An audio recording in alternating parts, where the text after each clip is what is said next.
Бишкек-Нарын-Торғар Тунаа жолунун Токмок шаарына жакын аймагында жол кырсыгы катталды. Бул тууралуу окуянын куәлөрү билдирип, сүрөт жана видеолор менен социалдык тармактарда бөлүшүп жатышат.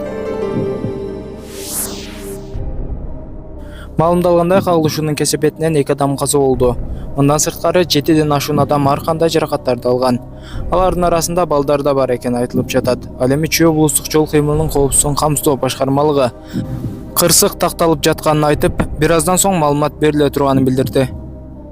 Чүй облусунун Жайыл районундагы жалпы дарыгерлер практикалык борборунда 6 жаштагы кыз каза болгону маалымдалган. Облустук милициядан аталган окуя боюнча кылмыш иши козголгонун билдиришти. Чүй ИИБ маалымдагандай, 15 январда милицияга ооруканадан маалымат түшкөн. Анда 14 январда Жайыл районундагы жалпы дарыгерлер практикалык борборуна 2016 жылы туулган Карабалта шаарынын тургуну бронхопневмония дем алуу кемтиги диагнозу менен түшүп, жандандыруу бөлүмүнө жаткырылганы. 15 январда саат 10:05 кыз каза болуп калганы айтылган. Аталган факт Жайыл РИИБинин маалыматтардын электрондук журналына катталып, тергөөгө чейинки текшерүү иштери башталган.